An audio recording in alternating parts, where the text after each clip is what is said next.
Hello everyone. We're going over the major news you shouldn't miss from February 26, 2026. Let's begin with the top financial headline. According to the Wall Street Journal, Nvidia reported extremely strong quarterly results, but the market reacted negatively. Despite soaring profits and record revenue, the company's stock fell nearly 5% today, dragging down the Nasdaq index. For companies tied to artificial intelligence, the bar for satisfying investors and calming fears of a potential bubble is getting higher and higher. This is especially true for Nvidia, which has become the flagship stock of the AI industry. Analysis: why the stock surged after hours but fell the next day. Many investors were puzzled by the dramatic rollercoaster reaction. Nvidia shares jumped nearly 5% in after-hours trading following the earnings release, only to drop sharply the next day. The reason for the initial surge is straightforward. Nvidia's earnings report was exceptionally strong. Fourth quarter revenue reached about $68.1 billion, up 73% year-over-year, far above expectations of roughly $66.2 billion. Earnings per share came in at $1.62, also beating forecasts of $1.54. Strong current performance alone can lift a stock, but future guidance matters even more. Companies often fall after reporting good results if their outlook disappoints. In Nvidia's case, however, the forecast for the next quarter was also highly optimistic. Analysts had expected revenue of around $72 to $73 billion. Nvidia projected approximately $78 billion, a significant upside surprise. With both past performance and future outlook exceeding expectations, the after-hours rally made sense. So why did the stock fall the next day? After investors had time to digest the news overnight, sentiment shifted. First, sharp swings around earnings are common for high-profile tech stocks. Companies like Meta, formerly Facebook, often show similar patterns, surging immediately after earnings and then declining the following day. One explanation is a classic market phenomenon known as sell the news. Investors who bought the stock earlier may decide that most of the positive news is already priced in. In Nvidia's case, some investors believe the period of explosive growth may be nearing its peak, prompting profit-taking. Second, long-standing concerns about a possible AI bubble continue to weigh on the market. Even strong earnings may not be enough to overcome those fears. For investors sitting on large gains, selling part of their holdings can reduce risk while locking in profits. The decline does not necessarily indicate a fundamental problem, it may simply reflect a temporary rebalancing. In fact, the stock could easily rise again in the near future. Buyers stepping in today likely have their own bullish arguments. Jensen Huang pushes back against pessimism. Nvidia CEO Jensen Huang has made it clear that he does not want investor enthusiasm to fade. Unlike many corporate leaders who prefer gradual stock appreciation, Huang appears comfortable with strong market attention, even if it pushes valuations higher. After the earnings release, he emphasized that Nvidia is preparing several revolutionary products and urged investors not to underestimate the company's future. What are these revolutionary products? Huang highlighted several developments that he believes could drive the next wave of growth. 1. A successor to the Blackwell platform. He described the next generation of AI computing systems, built around the Rubin GPU and an ARM-based CPU, as something the world has never seen before, representing a new peak in AI processing power. 2. Agent-based artificial intelligence.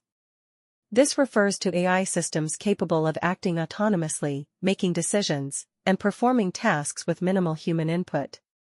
3. A universal brain for humanoid robots. Nvidia's Thor chip is designed as a system-on-a-chip specifically for robotics, enabling advanced real-time perception and decision-making.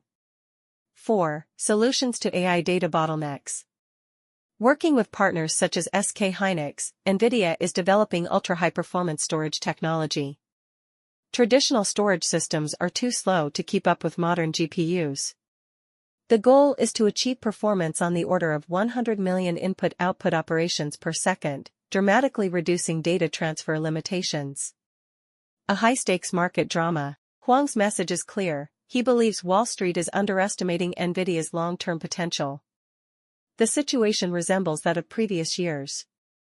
On one side, skeptics warn that the company's rapid growth may not be sustainable. On the other, Nvidia continues to argue that its best days are still ahead.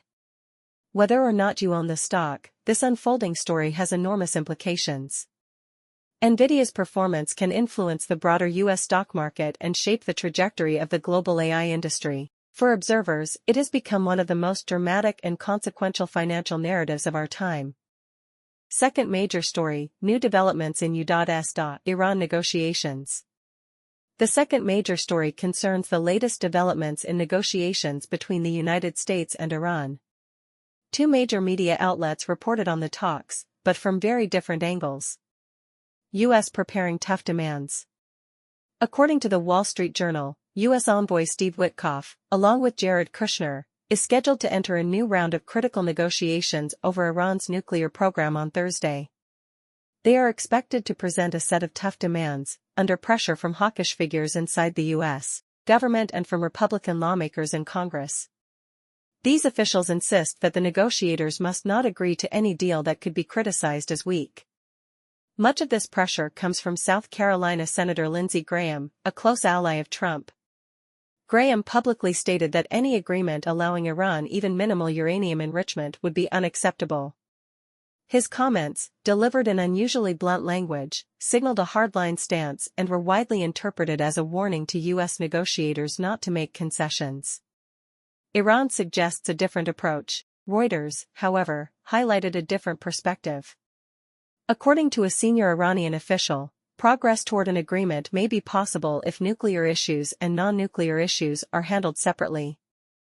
The official said that if Washington agrees to decouple the nuclear program from broader disputes, such as regional policies or missile development, the two sides could potentially reach a framework agreement. Remaining details could then be negotiated in future talks. U.S. Secretary of State Marco Rubio responded by saying that Iran's refusal to discuss its ballistic missile program remains a major obstacle. He argued that these missiles are designed to threaten U.S. interests and regional stability, and therefore cannot be excluded from negotiations. Analysis, prospects for the talks. There are several key factors shaping the outlook for these negotiations. First, maximum pressure remains the U.S. strategy. While diplomatic talks are ongoing, the United States is simultaneously increasing its military presence in the Middle East. Some of the most advanced U.S. naval assets, including aircraft carriers, have been deployed near Iran. As a result, negotiations are taking place under extremely high pressure, particularly for the Iranian leadership. This is not a normal diplomatic environment, and both sides face significant risks.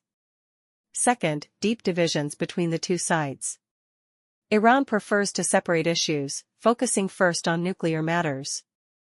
U.S. hardliners, represented by figures like Senator Graham, strongly oppose this approach and insist on a comprehensive agreement with no concessions. These divisions reflect not only disagreements between the two countries but also intense debate within the United States itself. Hardliners are not only pressuring Iran, they are also limiting the flexibility of American negotiators. Third, domestic pressure for military action. Within the United States, there are powerful political groups that favor a military strike against Iran rather than diplomacy. Some conservative voices argue that this is the most favorable moment in history to take action. They believe that joint U.S.-Israeli operations in the past year have significantly weakened Iran's air defense systems. In their view, a decisive strike now could severely damage Iran's military capabilities or even destabilize the regime. Senator Graham is widely seen as one of the leading figures advocating this position. Fourth, Israel's role. Israel represents an important external factor.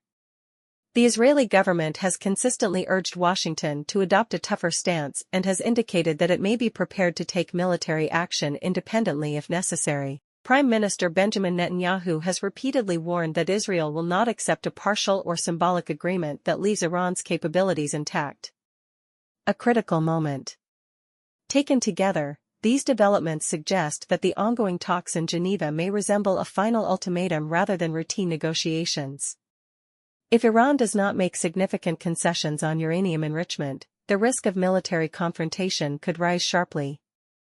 The coming week may therefore represent a decisive turning point for U.S.-Iran relations, and for stability across the Middle East. Third major story, Kim Jong Un sends a message to Trump. The third major story comes from the Wall Street Journal. North Korean leader Kim Jong Un has re-emerged in U.S. headlines after delivering a speech that outlined what observers describe as an ultimatum to Washington: accept North Korea as a nuclear state, or face permanent confrontation. During the closing address of the country's once-a-decade party Congress, Kim signaled that he is open to dialogue with the United States, but only on those terms. According to the report, this was Kim's most direct message to President Trump since a speech last September, when he dismissed U.S. demands for denuclearization as unrealistic. The two leaders have not met since 2019, and North Korea rejected a proposal to restart bilateral relations when Trump visited South Korea last fall. Formal nuclear negotiations between Washington and Pyongyang have been frozen for more than 6 years. Analysis: how might Trump respond? There are several possible scenarios. First, a combination of pressure and personal diplomacy. Trump may continue using his familiar strategy of maximum pressure while maintaining a personal channel with Kim. He is unlikely to respond immediately, as he is currently dealing with multiple domestic and international challenges. North Korea is not at the top of his agenda. At the same time, he is unlikely to antagonize Kim unnecessarily. It would not be surprising if Trump eventually delivers a conciliatory public message, as he has done in the past. However, such gestures may have limited practical impact. Second, shifting from denuclearization to a nuclear freeze. During his first term, Trump pursued a historic agreement aimed at the complete, verifiable, and irreversible dismantlement of North Korea's nuclear program. Given today's realities, he may instead focus on freezing nuclear development rather than eliminating it entirely. Possible concessions from the U.S. side could include scaling back joint military exercises with South Korea or reducing the American troop presence there. Even so, it remains uncertain whether Kim would be willing to resume negotiations on that basis. Third, seeking a diplomatic opening through China. Trump may attempt to engage North Korea indirectly during a planned visit to China in the coming months. During a previous trip to South Korea, he sought an opportunity to interact with Kim but received no response. This time, he could use Beijing as a platform to encourage communication or even arrange preliminary talks. However, North Korea has historically been cautious about appearing too dependent on China, making such a meeting unlikely. Fourth, strategic neglect. Given Trump's current focus on the Western Hemisphere and the conflict in Ukraine, he may simply deprioritize North Korea altogether. In other words, rather than pursuing dramatic summit diplomacy as in his first term, he could choose to ignore the issue unless circumstances force action. Why a repeat of past summit diplomacy is unlikely. There are broader factors that make a return to the high-profile meetings of Trump's first term less probable. At that time, North Korea represented a potential nuclear threat. Today, the situation is fundamentally different. North Korea has conducted multiple nuclear tests and is widely believed to possess deployable nuclear weapons. Moreover, it has moved from being a latent threat to an active participant in geopolitical conflicts. Reports indicate that North Korea has sent thousands of personnel to support Russia's war effort in Ukraine, positioning itself as a direct adversary of Western interests. Under these conditions, any attempt by Trump to embrace Kim diplomatically would face intense international and domestic criticism. The political environment no longer allows for the kind of dramatic summit diplomacy seen in the past. In short, the strategic landscape surrounding North Korea has changed profoundly, making a repeat of earlier engagement far less likely. Fourth major story, Trump speaks with Zelensky about ending the war. The fourth major story comes from Reuters. U.S. President Donald Trump reportedly held a phone call with Ukrainian President Volodymyr Zelensky, urging a rapid end to the war, possibly within 1 month. The call lasted about 30 minutes. Trump's envoy Steve Witkoff and his son-in-law Jared Kushner are scheduled to meet Ukrainian negotiators in Geneva, while Russian envoy Kirill Dmitriev will hold separate talks with U.S. representatives there. According to several sources, the conversation between Trump and Zelensky was friendly and constructive. Zelensky expressed hope that the war could end this year, while Trump reportedly said the conflict has lasted too long and should be resolved within a month. The two leaders also discussed the possibility of a trilateral summit involving the United States, Russia, and Ukraine. Analysis: is a one-month timeline realistic? There are two key perspectives to consider. First, the timeline appears highly unrealistic. Calling for the war to end within a month sounds more like political pressure than a practical plan. At present, both Russia and Trump's camp are reportedly demanding that Ukraine withdraw from parts of the Donbas region and accept territorial concessions to Russia. Ukraine has shown no willingness to compromise on this issue, which remains the central obstacle in any negotiations. Without progress on this core dispute, a rapid peace agreement is unlikely. Second, a subtle shift in U.S.-Ukraine relations. Negotiations between Washington and Kyiv appear to be entering a delicate new phase. From the U.S. perspective, Trump is racing against time. Ending the war before the November midterm elections would allow Republicans to present a peace deal as a major political achievement. From Zelensky's perspective, however, Trump's demands are deeply unpopular. One proposal reportedly involves holding Ukrainian elections in May, a move widely seen as an attempt to replace Zelensky's leadership. Another requirement would involve meeting Russia's territorial demands in eastern Ukraine, which Kyiv strongly opposes. Maximum pressure from Washington. The United States has been applying intense pressure, with the implicit threat of reducing or ending support. This could include halting financial aid, suspending weapons deliveries, and cutting off intelligence sharing, measures that would significantly weaken Ukraine's defense capabilities. Ukraine explores alternatives. Faced with this pressure, Ukraine's strategy appears to be evolving. Over the past 2 months, Kyiv has increasingly explored ways to resist Russia without relying entirely on U.S. support. This includes strengthening cooperation with European allies and other partners such as Canada, Australia, and Japan.